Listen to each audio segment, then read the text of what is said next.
Hello, and welcome to another episode of Fibre Mates. My name is Gay.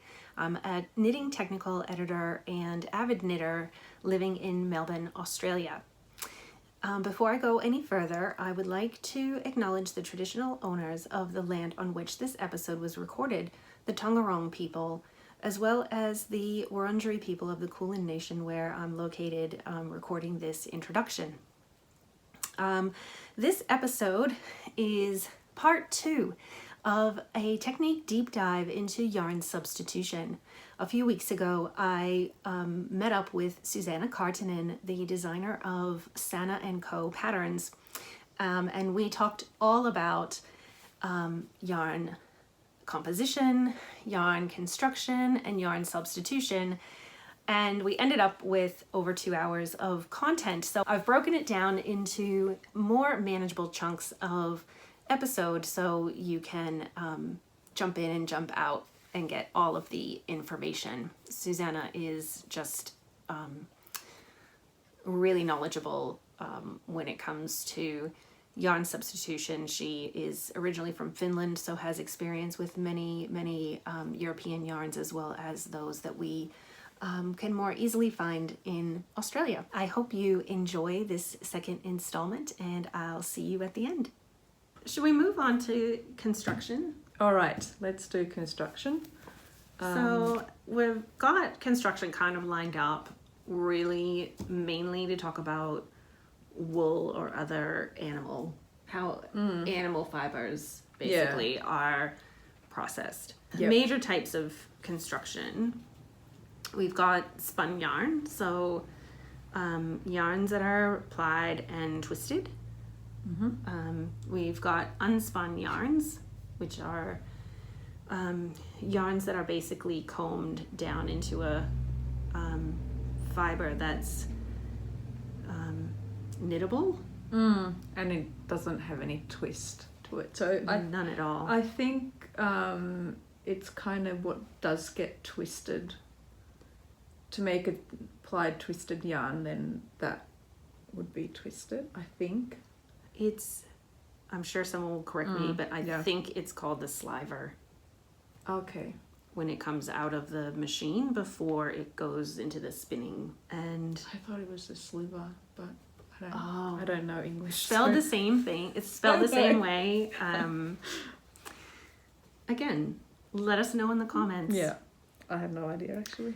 Blown yarn, which is basically a core with fibers So it's pressed into it, like forced in by air. Yeah, like blown. Yeah, and it's like a knitted tube. So if you look at a Chainette yarn, which is another type of construction, here's an example from Isaga. So it's like a knitted tube, and this one, for example, is 50% alpaca, 50% wool. It's quite a thick, bulky weight one. But the blown yarn actually has a similar core, so it's a knitted tube with fibres blown into it. But the difference is that the blown yarn, the tube is usually knit with a very fine yarn. It can be cotton. What else have you seen with the blown? Nylon or blends. Yeah. And then it's filled with fibre, whereas this one doesn't have any fibre filling, but the Chainette tube itself is knit with the sort of a more fluffy fibre. Then there's like a crepe or a boucle kind of construction. Yeah, so it is applied type of construction, but the different strands are fed into the yarn at different rates. So one of them will kind of create loops and the other strand will kind of lock the loops in place. Because it's like really tight, like a super tight spin, I think, that creates the loops. Yeah, and I believe this is me just observing the yarn, that the loopy part or the loopy ply is a more fluffy ply, and then the other ply that's wound around it is a thinner, a smoother kind of. Yeah. Yep. And that creates the loops. Have you knit with I have Plies? not. I've been tempted to. Yeah. But I've heard that it can be difficult because you can make the loops. Yeah. Yeah. So someday, yes, I will. Yeah. There's some nice designs out with boucle. And It creates a really nice sort of teddy cuddly, bear like cuddly fabric. Yeah. Yeah. But I haven't knit with boucle in a very long time. I think when I was a teen, because these sorts of yarns, they tend to kind of come and go out of fashion. I think so. It there's has, yeah. been some really nice hand dyed Yeah. boucle as well. Yeah. That makes it makes it maybe a bit more fun or joyful. But the single color ones are nice too, and also really wearable. So yeah, and they really show off the texture more. I think that's it That's kind of the basic. that we've got. All right, should we go through each of them a little bit more? Or? Yeah, because there's so much with each one. So should we start with spun yarn, because I think that's probably the most common one that I would say so. that we see. So the individual fibers, so they're coming out of the machine like this, right? They get spun in the same direction, right? The individual fibers Into singles. into singles. Single strands. So where is our single? Well, that one's a nice one to show. Yeah, because that's just... So it's and it can be just spun directly into yarn. That's a single spun yarn. And then those single plies, I guess you could... Strands. Yeah. I like strands better. Those single strands are then spun around each other, generally, I understand it, in the opposite direction of the way that the threads or the strands are plied. And that makes your plied yarn. So you can tell a yarn is plied by untwisting it. So if you untwist it, you'll start to see, so this one looks like it's got 4. 1, 2, 3, 4. 4. Yeah. This one has 4 plies in it, and it's pretty highly twisted because it's taking me a lot to untwist it, and then it twists right back together. Sometimes you have to be careful if you're using a backward loop cast on with applied yarn. I've had it like separate and unravel a bit. Actually, long tail cast on does that as well. Oh yeah, but that's you not, kind of, I feel like you have to kind of like let the twist settle. I feel like when I'm doing it. So that's because yarns that I used for hand knitting, they're usually always twisted in a particular direction. So they're called S twist and Z twist, based on like when you're looking at the yarn, is the direction of the twist part of an S letter or a Z letter. So when you're looking at it, and you can look at it any which way. All right, hold on. Like if you're looking at it like this way, vertically. Oh, okay. That's an S twist, because you could draw a letter S over it. Yep. And then the diagonal, so the twist, the diagonal twist lines are going like in that direction. Like that. Yeah. And that's because when you're knitting the Western way anyway, the process of knitting is twisting the yarn tighter. Oh. Yeah. But the long tail cast on is doing it the other way. But when you're actually knitting, it's tightening the twist. And with crochet, apparently, ideal for crochet is Z twist, because crochet twists the yarn in the other direction. The opposite way. Yeah. Yeah. There you go. A little bit of yarn nerdery there. You've got some trivia for your next pub quiz. Yeah. And apparently there are some differences in, like, are you an English style knitter or continental, and knit stitches and purl stitches, but I think that goes into a deep dive territory that we're not entering. Yeah, no, we're not entering today. But there's information, if you Google it, you can probably find a little bit more about it. But yeah, that can really affect the sort of tension of your knit fabric as well. Yeah. I should have said, I forgot to mention that the wool obviously has to come off the sheep or the alpaca. It needs to be washed, whether that's done small scale or at a like major production facility, and then it needs to be combed. For worsted. Worsted spun. Yeah. All right, maybe we should talk about that now. All right. Because that's the process. Yeah. During that's where it becomes either worsted spun or woolen spun. So worsted spun, it's combed. I was about to say combed within an inch of its life, but not really, right? It's just combed so that all of the fibres line up beautifully and softly, and the resulting yarn is generally smooth, it's stronger, stronger. So then woolen spun might be combed a little bit. I think my understanding... Is it no combing at all? Yes. So my understanding, I'm not an expert, but is that both yarns are actually carded.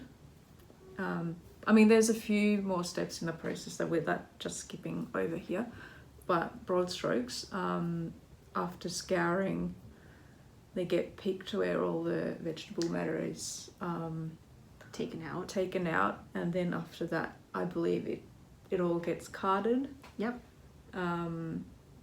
Where the fibres are not aligned, but they're kind of creating this uniform kind of... So it might look like this, but it's like all the locks are opened and there's no unevenness. And then for worsted spun processing, it is then combed after that, and with woolen spun processing, the carded wool is fed into the mill, into the spinner.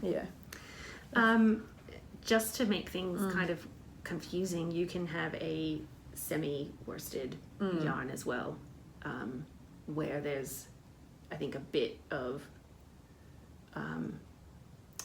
randomness of the fibres still, but I believe there's a different type of spinning process for woolen and worsted, even in commercial mills, which we don't know any more about, but there's two different processes. And when you're doing semi-worsted or semi-woolen, both terms are used, you are using the fibre preparation that's from one of the methods, so woolen or worsted, and a spinning method that's the other, and I don't remember which way it goes, but that's kind of the idea. You're kind of mixing and matching the processes. And they might even do them both ways, where there's semi-woolen is where they swap them this way and semi-worsted the other way. I don't actually know, but yeah, that's where the sort of variety comes in, is the different stages of preparation.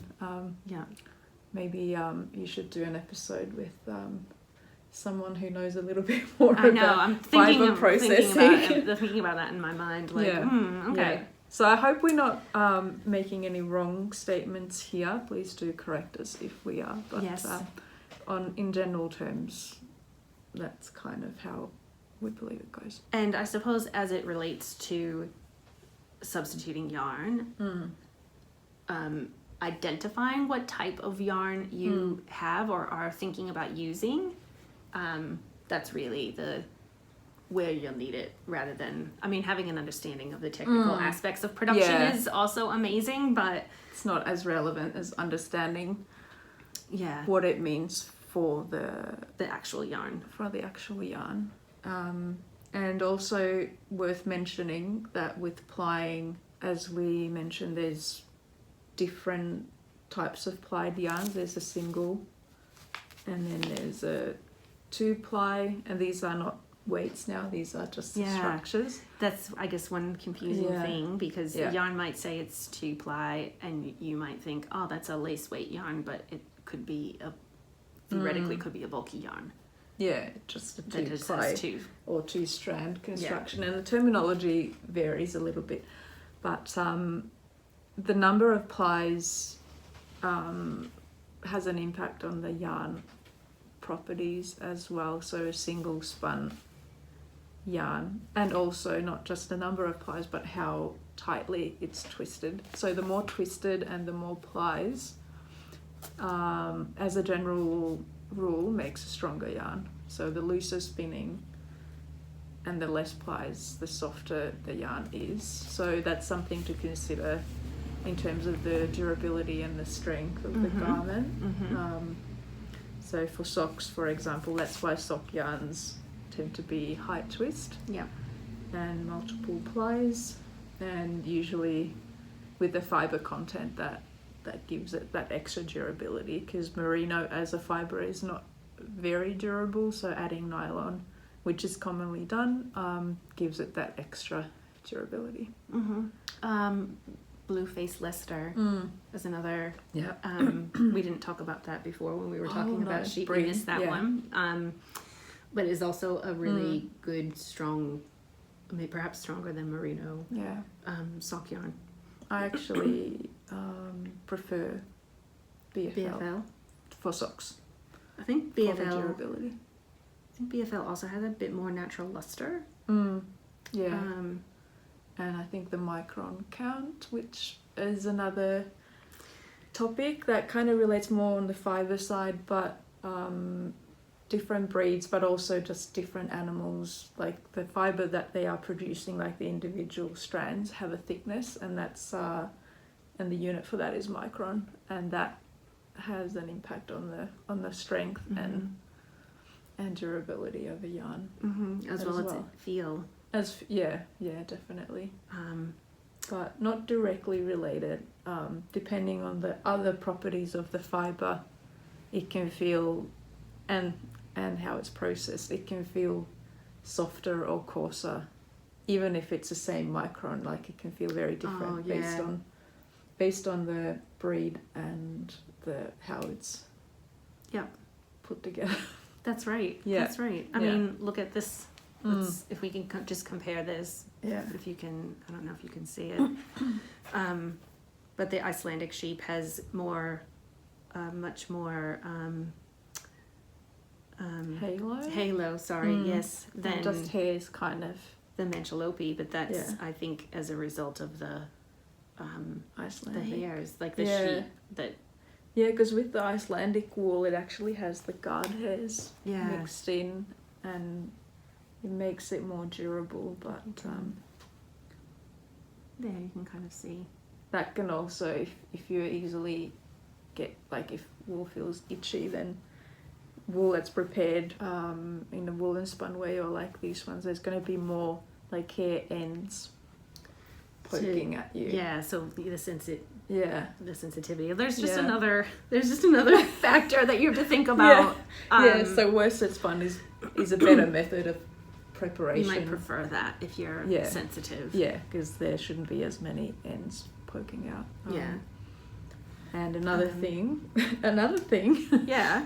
is fibre length.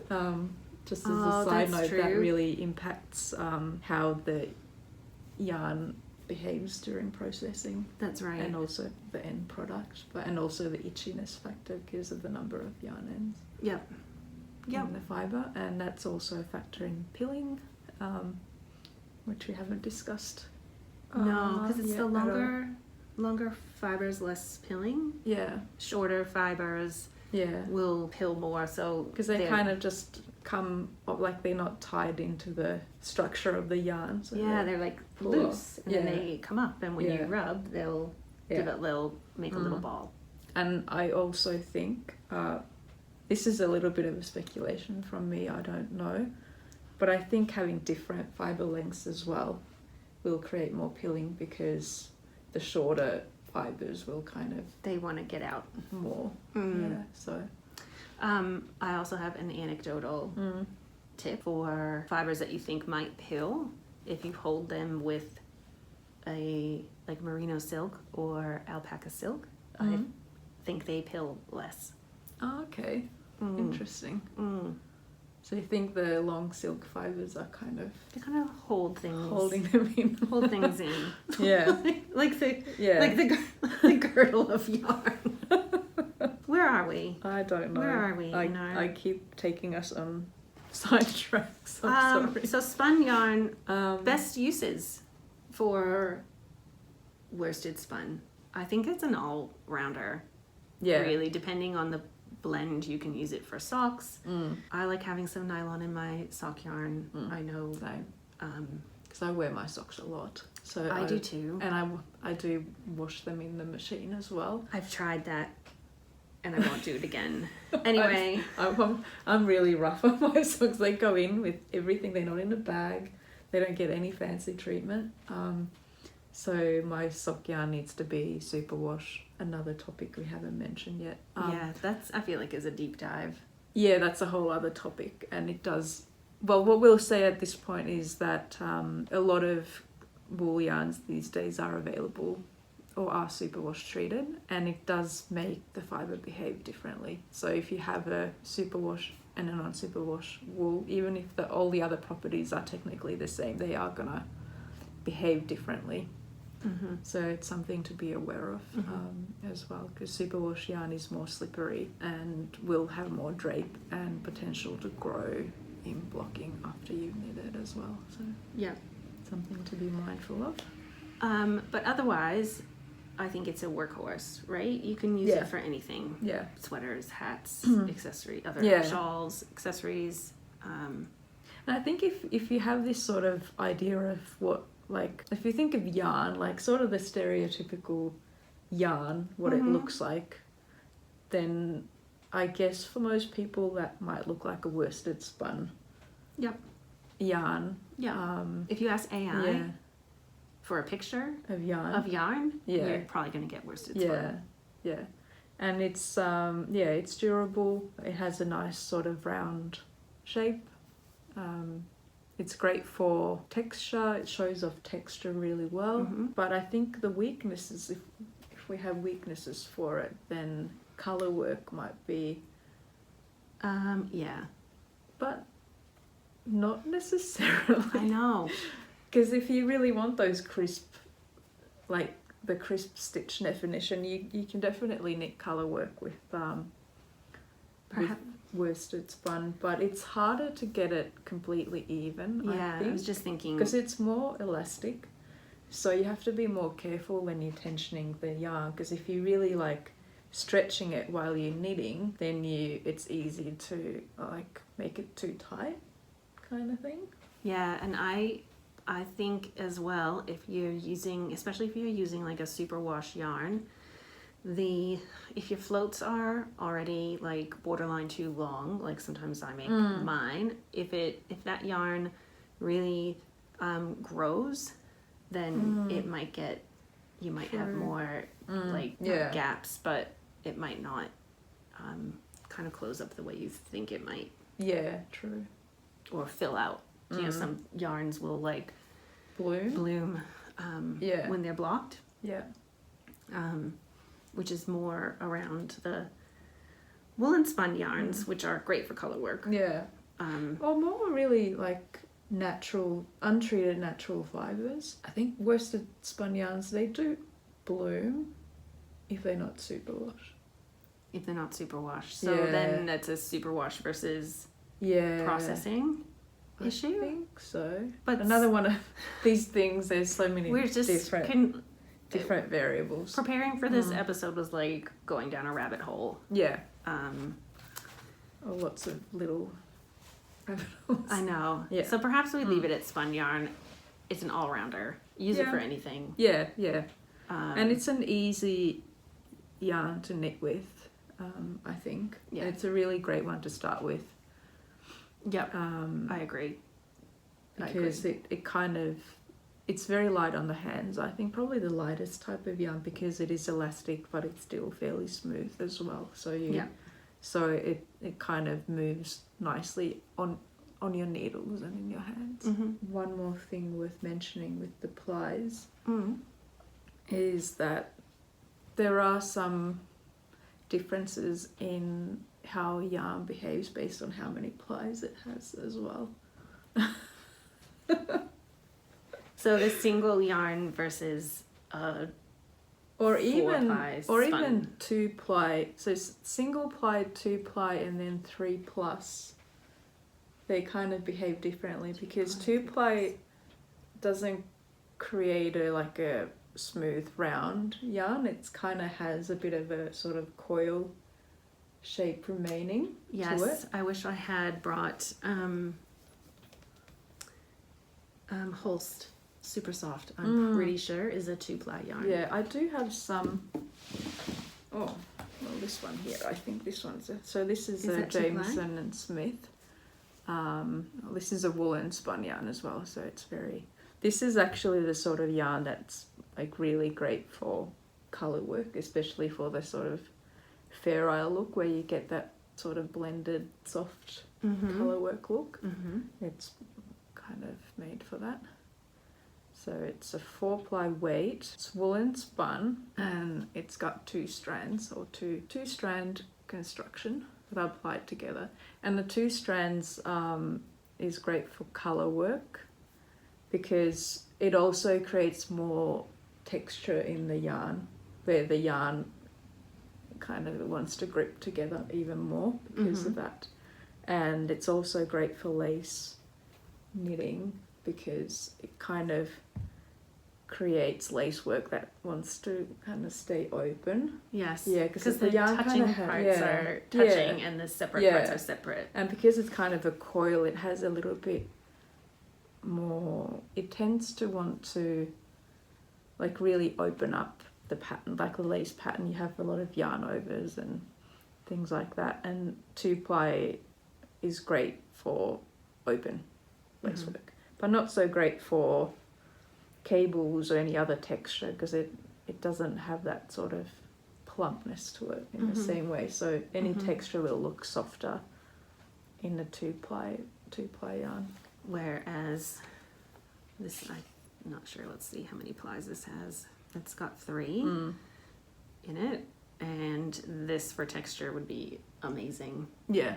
I think, even though it's woolen spun, it's plump, it's round. It's, yeah, you can even feel it when you're handling the yarn. The 2-ply will feel kind of flatter. It doesn't have that sort of plumpness to it in the same way. No, this you can actually feel like if you press it, like squishy. it is. Yeah. It's like got a bit of a spongy feel to it. Yeah. I think texture, yes. Color work, yes.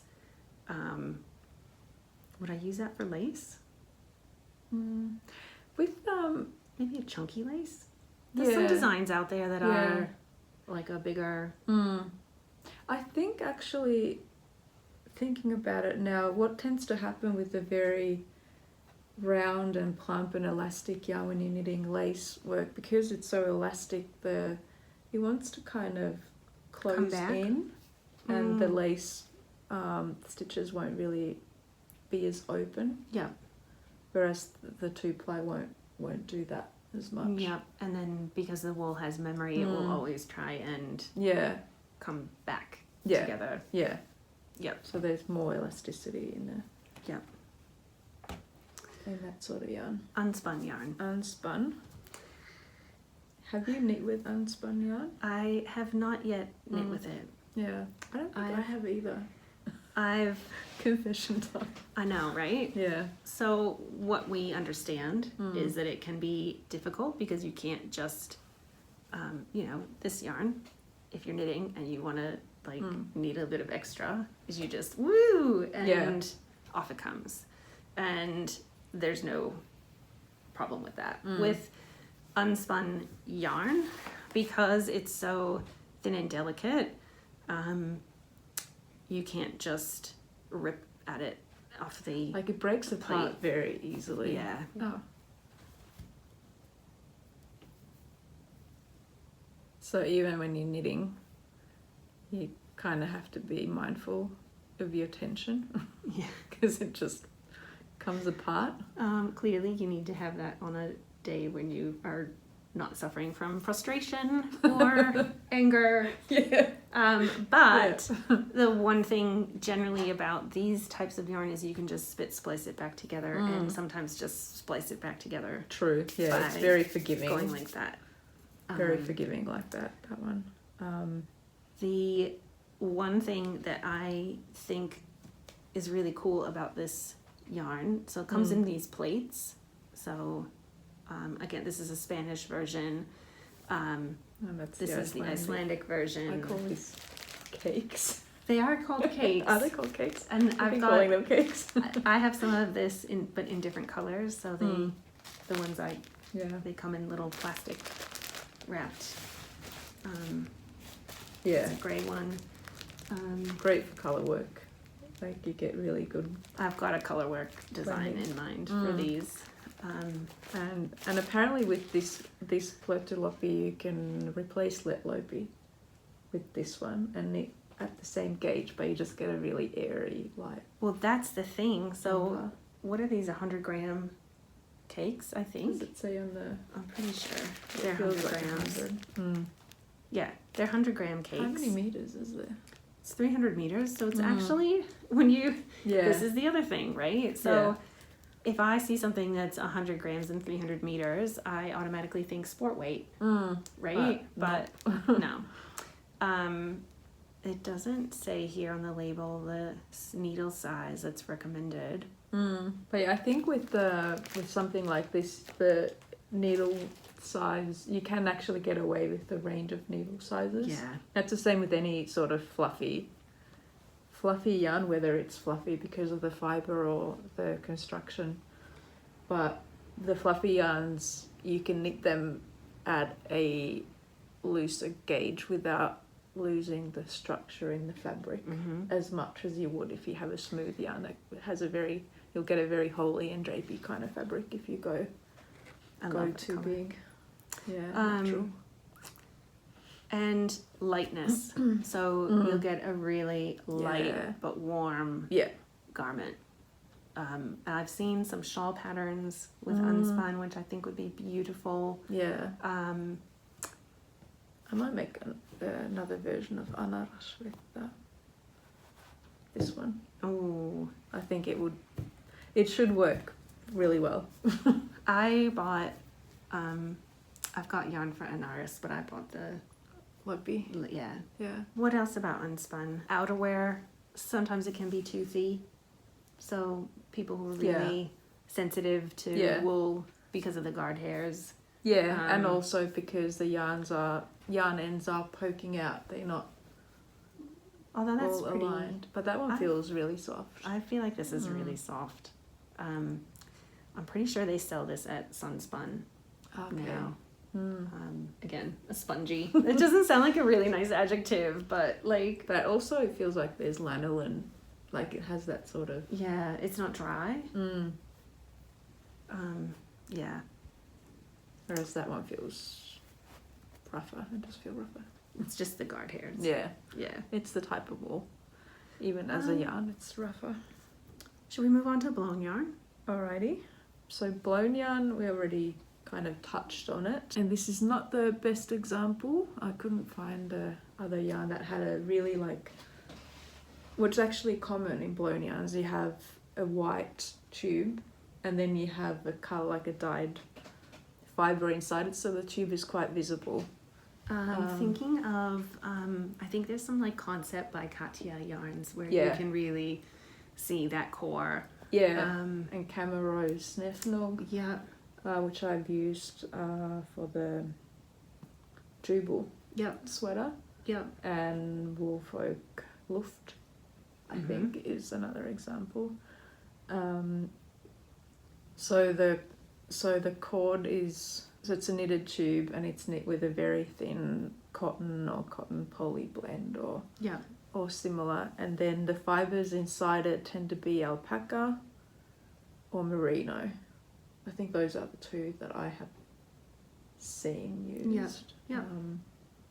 And they always tend to be on the sort of bulky side. I haven't seen anything that's... They're definitely thicker. They seem to be thicker. They knit up pretty quickly. So Yeah. as a knitter, I think it's a great quick win kind of yarn. Light. And Right? you can kind of create a similar look with applied yarn together with mohair. You can kind of achieve a similar look. Yeah. I'm not sure that blown yarn is the best for textures. If you have a pattern that's like highly textured, it's not really. Like you can create an interesting fabric that has a soft texture, but it's not really a texture. It's not going to give you like crisp, bouncy cables. No, they'll be soft. Yeah. But it is a very sort of stable yarn, and with that one, I feel like it knits up. Like if you look at the weight, it's quite light for its weight as well. But I think you kind of get the best of both worlds, where you have the unspun that's nice and soft and airy but not very durable. Then if you get a blown yarn like this, you get a little bit more durability, but you still have the airiness. Maybe less frustration in knitting if you're not if you like working from the plates versus a skein of blown yarn. Yeah, and it's really easy to get a nice and airy and sort of loose fabric with it, and still keeping it quite stable. So personally, I didn't enjoy knitting with it, as like the process of knitting with it, because it doesn't have the same amount of elasticity as a plied yarn in the yarn structure. It does have a little bit, but compared to plied yarns, not that much, and it's a little bit sticky as well. And I found that I kept sort of getting my needle tip caught in the tube. Yeah. I have knit 3 jumpers, all tubles, with this type of yarn, and I didn't have any trouble. And I've felt like the fabric has felt very stable ever since. Like it hasn't grown. And it wasn't the sort of fabric that I would even like, you know how sometimes you knit something and it's a little bit on the small side, so you just stretch it out a little bit more. Yeah. It didn't feel like the sort of fabric where I would have wanted to do that too much either. Yeah. But yeah, it has worn really nicely. I don't actually have anything bad to say about the end result. Like the fabric is beautiful. Yeah. It has sort of a really lovely soft handle where there's still a little bit of drape there. I just love the lightness of it. Yeah. Because sometimes in applied yarn, it can get a bit heavy. So this is knit and blown yarn. Yeah, this is knit in Camerose Sneffnug, and this is kind of showing the... So you can do texture with it. I was just thinking about that, because the texture in this does... Yeah. I think it's because the texture of the yarn is very soft and fuzzy, but the tube gives it that little bit of structure. Yeah. And because the tube and the fibre inside are a little bit... Like they're slightly different colours as well, so it creates that... It's almost like a really marled look. Yeah. And the cable does pop, like the... But I wouldn't do anything super intricate with it. Like this is a very sort of simple cable, simple seed stitch. And there's a little bit of pilling, but the pilling actually has not been too bad either. No, and I mean, this gets high rotation of touching it as a sample. So... Yeah. Like the ribbing is like a little bit flatter, right? Like and it feels like a hug on. It does. It's like I've worn it before. Blown yarn. I know. Go out and buy all the blown yarn. But yeah, I did not enjoy knitting it, I have to say. It wasn't the worst, but it felt like a little bit like hard work. Yeah. Kind of thing. Yeah. And then, should we then move on to Chainette? Yes. Yarn. I actually have 2 interesting examples here. Oh, because we've got swatches. Instagram, we have swatches for them. So there's Eco Baby and Alpaca 3. Now, what's the fibre content? So this one we actually picked up a few times. So it's 50-50 wool and alpaca. And it's a very sort of bulky type of yarn, and You because can clearly tell it's Chainette. Like it looks Yeah. like an I-cord. yeah, it does. Yeah, it's very visible, and it's kind of a sort of fluffy looking yarn. Mm-hmm. And then this one is alpaca, and what do you think?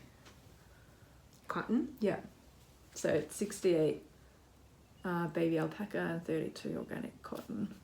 So this one has clearly a different look. Like it's a lot less fuzzy, has a lot more definition here already. It just looks like a braid, like a straight braid. It does. And this one is 50 grams, 150 meters. So about a sport. In terms of just looking at meters, it's sport. Yeah. But because it's a chainette, I think it might have a slightly different like weight I category. reckon it really. might knit up a bit thicker than, like I reckon Sport. that might knit up like a DK.